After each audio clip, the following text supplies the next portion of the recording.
Mudando um pouco de assunto, está em análise um projeto de lei que propõe endurecer as punições para motoristas que dirigem sob efeito de álcool, especialmente em casos com consequências graves como morte ou então invalidez permanente. Esse texto prevê multas que podem chegar a quase R$30 mil. Para a gente discutir um pouquinho essa proposta, entender todo esse cenário, eu converso com o advogado especialista em trânsito, Anderson Gomes Rodrigues, que tem as informações para a gente agora ao vivo. Seja muito bem-vindo ao nosso News Manhã. E um ponto importante que eu já quero trazer para você, Anderson, é justamente sobre o que esperar. Se aprovado, se de alguma forma tem um impacto direto na vida do motorista, você acredita que vai conseguir, o governo conseguiria de alguma forma evitar o crescimento do número de mortes no trânsito aqui do Brasil? Bom dia. Bom dia, muito obrigado pelo convite.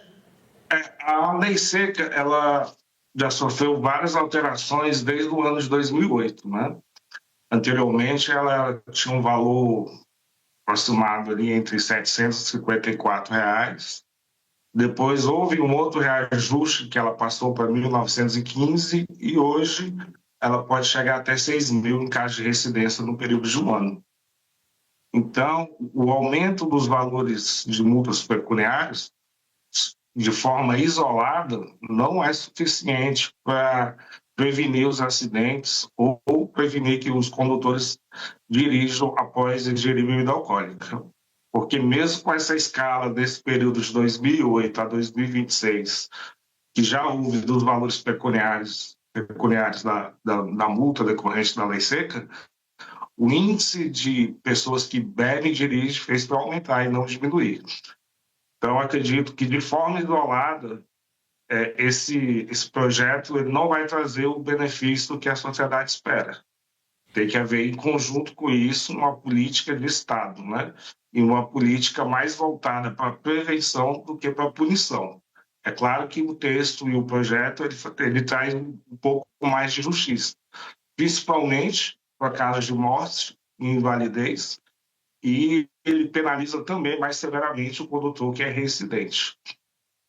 E Anderson, a gente percebe que infelizmente, as pessoas acabaram normalizando o consumo do álcool, logo na sequência assumir o volante. Mesmo que o consumo seja mínimo, é importante reforçar que a lei é zero, ou seja, né, você tem tolerância zero para o consumo do álcool e logo na sequência assumir a direção de um carro, de uma moto, enfim, de um veículo automotor.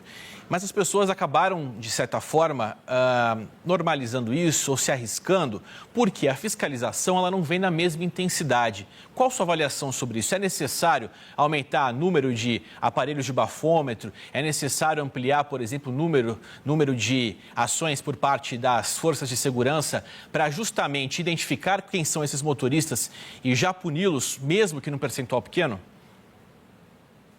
Exatamente. O Estado arrecada, em média, 9 bilhões ao ano, né, com multas de trânsito. Então, não é questão financeira por si só, né? É uma questão mais de política de prevenção, de política de educação no trânsito, né? E de eficiência do Estado. Muitos condutores que bebem e dirigem deixam de cumprir a pena de suspensão e cassação em razão de prescrição por ineficiência do Estado em analisar os recursos administrativos ou até mesmo por ineficiência de abrir os processos de suspensão, né? Não pode o Estado deixar passar o lapso temporal de 5 anos para um processo de suspensão e cassação no caso grave, como é de dirigir e beber, que acaba colocando a vida da própria pessoa e de terceiros em risco. Então, assim, falta um pouco mais de eficiência ao Estado. Outro ponto que eu queria debater com você, a gente está falando, claro, do consumo de álcool que infelizmente ainda é grande no Brasil, por aqueles que dirigem.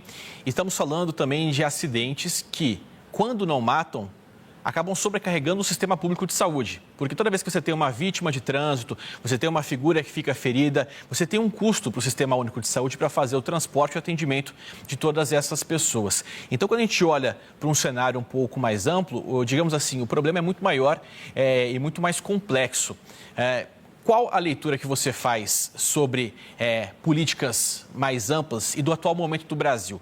A gente percebe que o que é feito não é suficiente, como você mesmo disse, ainda falta muito trabalhar na prevenção, mas a linha adotada, como a gente consegue olhar para outros exemplos que vêm de fora, por exemplo, para reverter o cenário? Bem, esse projeto de lei já prevê que a pessoa que causa o dano também pague as despesas hospitalares das vítimas, né? Além de uma indenização, ou também ainda pode ter que arcar com a previdência enquanto a vítima ficar impossibilitada de trabalhar.